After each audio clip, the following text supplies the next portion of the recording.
other thing, like I didn't really watch any other like major movies, I guess, this last 2 weeks that I need to talk about. It's all older stuff. But the other big, huge thing that happened this week is the 14th or new rebooted season of King of the Hill dropped. I watched it pretty much immediately. I think I would have watched it all that first night, but we were doing stuff. So two nights. sessions, yeah.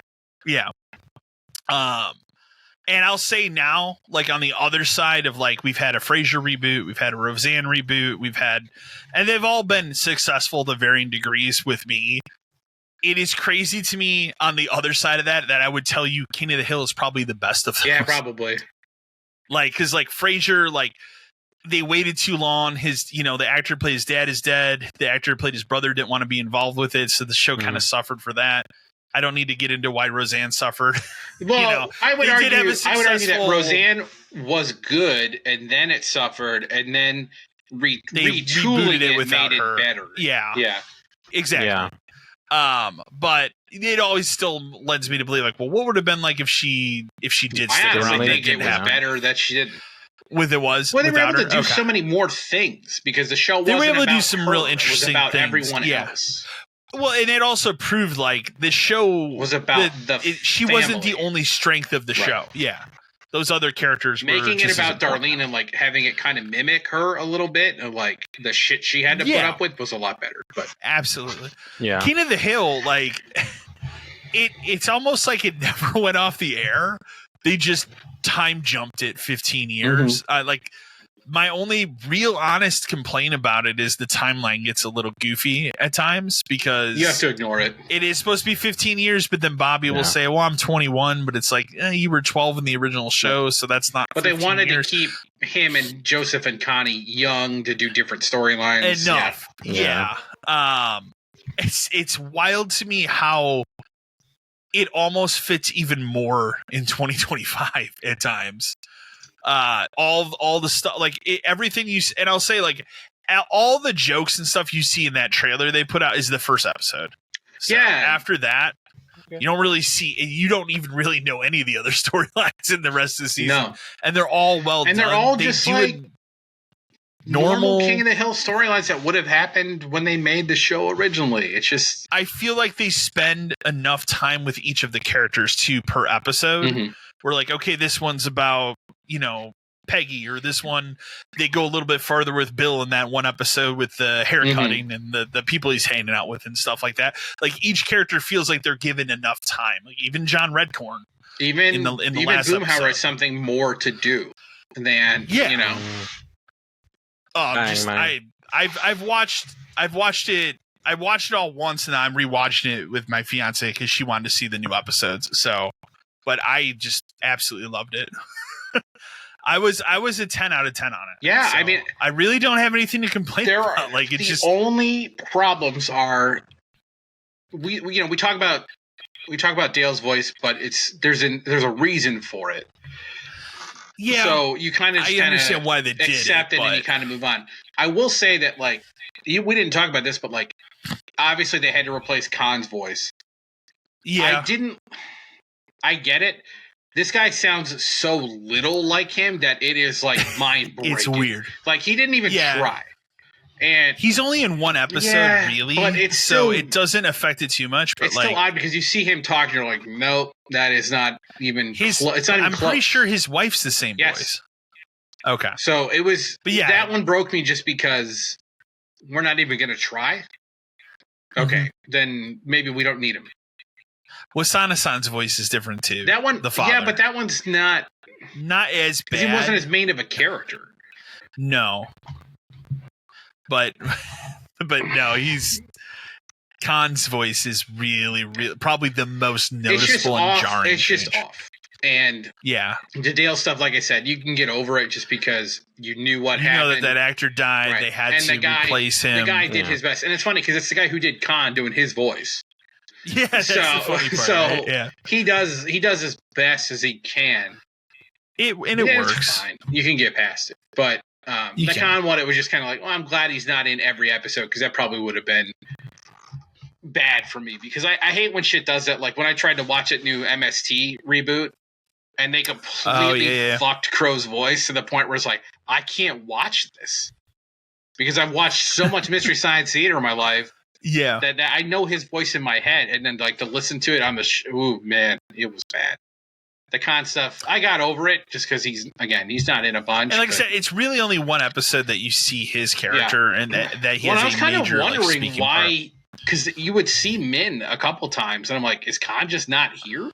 I also like that they wrote in the character that Keith David plays as like the guy that sublet their house. He's like, but then he just still hangs out in the alley with them sometimes. And I thought that was great. It was good to have him around. Like he fits in, like very well. Yeah, overall, like it was really good. Like, Bobby having that girlfriend for a couple episodes was pretty good. Like, it's just, everything worked, and it's cool to see Bobby grown up and not as.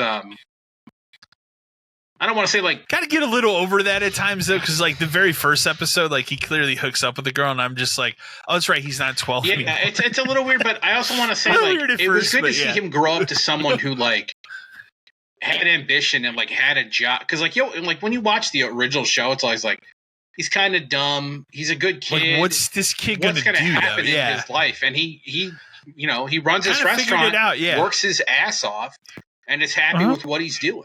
So like it's nice to see like Bobby succeed and have that be storylines that they build on, where the show is almost it's about Hank and the family and everything, but it's like a lot of it's about Bobby and like Hank and Bobby come to terms and like all this other stuff. So it was fun to see. Yeah, I told you as soon as it was done, because I wouldn't say it ends on a cliffhanger, but it does just kind of end. Oh, and you're just like, fuck, dude, I want more.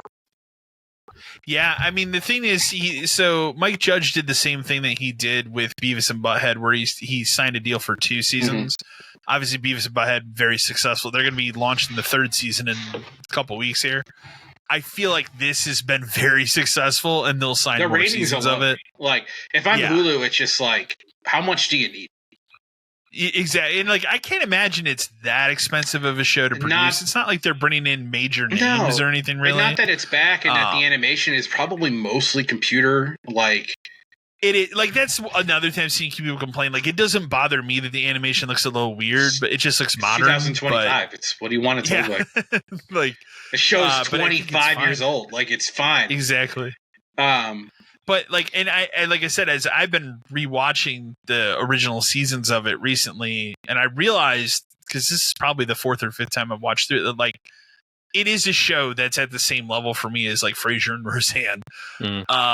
And because I'm watching those old seasons right now, that also helped me to look at these new episodes and be like, these really do fit like this is season 14. So I'm glad they just called it season 14. They weren't like, it's King of the Hill new, King of the Hill whatever, 2025, like, and that's what it would be called. No, stupid. It's just it is the new season of King of the Hill. He's back. I thought it was weird at first when they had announced like he was coming back from working that job in Saudi Arabia, but like it works so good. Enough. Yeah, like everything about it just really works. It works really well. I haven't laughed harder than at anything than this year. Yeah, there were a lot of times where I would laugh, and like they do a lot of great callbacks to old stuff, but it's not like out of place or like fucking like, oh, they're just doing that to do that. Like everything kind of fits. Yeah, it's great. I want more of it. I mean, it's probably gonna make me start it over.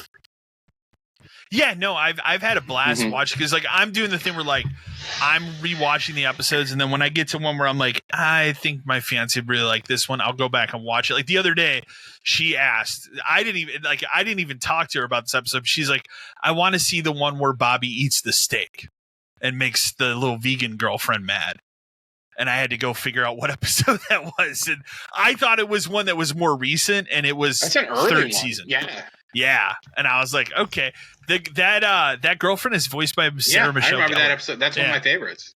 It's a good one. So, but like I've shown her like obviously the classic ones, like That's My Purse. I don't know. He's probably my favorite one of all time. It's most people's favorite one. So, but we've watched like specific key episodes. I'm like, all right, you kind of need to see this one.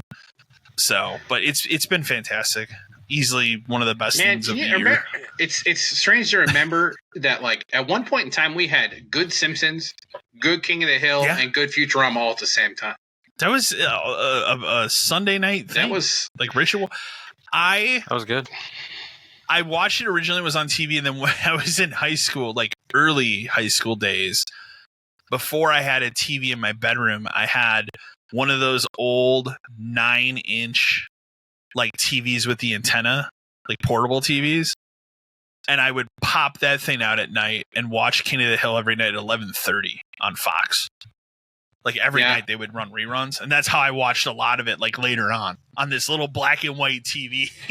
I would watch it that way. So in like the early 2000s. So that it's always made me nostalgic for that show when I rewatch it of like, boy, I haven't seen that old 9-inch black and white TV in forever. I don't think we have anymore. I don't think it would work very well anymore today. And that's one of those like digital converter things for the antenna. 20-ish years ago. So